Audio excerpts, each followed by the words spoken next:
सांसद हैं नदवी जी, उनको दिल्ली पुलिस ने नोटिस देते हुए पूछताछ के लिए किया, क्योंकि वो आसपास कोई बोल ही ना सके।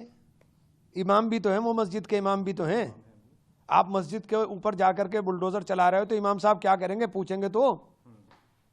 वो मस्जिद के इमाम भी तो हैं। नहीं, उनको ये कहा गया कि आप जो है कानूनी कार्रवाई है, हाई कोर्ट का इसमें आदेश है, तो आप आसपास मत आइए। आप कोई क्या चीज? उनको कहा गया था कि आप मस्जिद के पास मत रहिए भी, क्योंकि हाई कोर्ट का आदेश है, जो अवैध निर्माण है इसको ढाया जाना जरूरी है। अब अवैध क्या है मुझे तो पता नहीं। देखिए, मैं जब तक पूरा अध्ययन न कर लूं तो बता नहीं सकता हूं। वहीं उत्तर प्रदेश के अंदर जो कानून व्यवस्था है, आप देख लेंगे लगातार बच्चियों के साथ रेप। कल भी एक 14 वर्षीय लड़की थी जिसके साथ खुद पुलिस वाला उसमें इन्वॉल्व मिला है।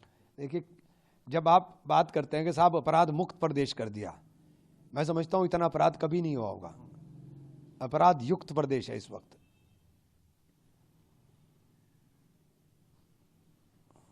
वहीं जीडीपी जो है वो अनुमान ये लगाया जा रहा है, भाजपा की तरफ से भी कहा जा रहा है कि 7.5% रहने का अनुमान। मुंगेरी लाल के हसीन सपने बहुत अच्छे लगते हैं। अच्छा, रूस से तेल खरीदने वाले देशों पे अब जो है वो ट्रम्प जो है लगातार वो कर रही है और 500% तक का टैरिफ लगाने जा रही है, जहां आप देख रहे होंगे कि इसका असर जो है वो लग रहा है कि भारत पर भी पड़ेगा। ट्रम्प कोई बाप है क्या पूरी दुनिया का? सब लोग इकट्ठे हो गए, ट्रम्प पे क्यों नहीं टैरिफ लगाते? सब लोग इकट्ठे तो हो।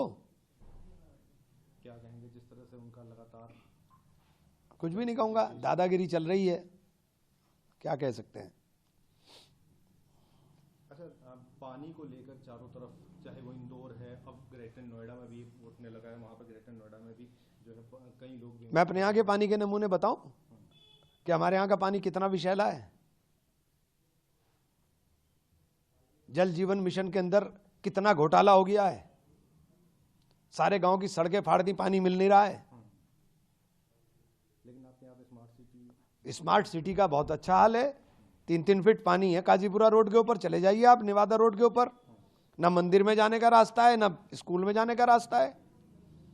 रोज लोग गिर रहे हैं, 3-3 फीट पानी है, और किस हाल में जी रहे हैं लोग। और ये स्मार्ट सिटी है, ये स्मार्ट सिटी है, जाके देखो।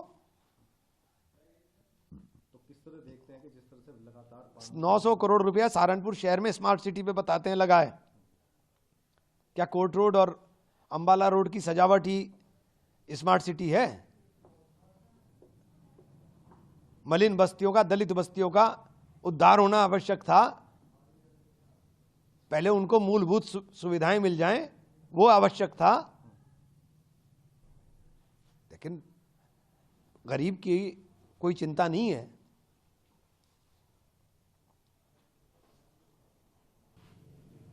सांसद जी, अखिलेश यादव ने ट्वीट किया है और अपनी जो पीडीए तहरीक को उन्होंने सचेत किया है और कहा है कि अब वक्त आ गया है कि आपको अपनी सुरक्षा खुद करनी पड़ेगी, और जो समाज के वोट, पीडीए के वोट काटे जा रहे हैं, करोड़ों वोट काटे गए हैं, उनको खुद बचाने के लिए फील्ड में आना। नहीं, ये बात तो देखिए अखिलेश जी ने कही, सही बात है, और अध्ययन करके उन्होंने बोला होगा।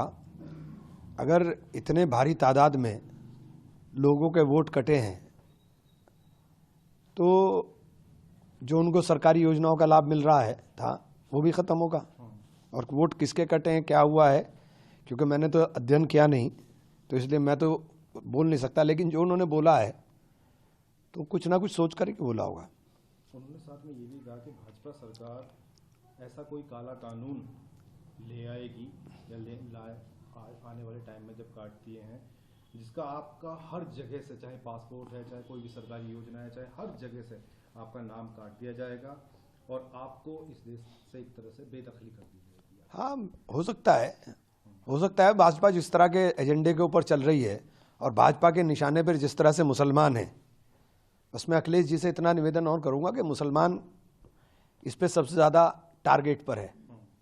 तो मुसलमान के लिए पिन पॉइंट करके अगर आप बात कहेंगे तो मैं समझता हूं कि इस मुहिम के अंदर, इस लड़ाई के अंदर एक बहुत वजन होगा, क्योंकि सबसे ज़्यादा टारगेट पर मुसलमान है।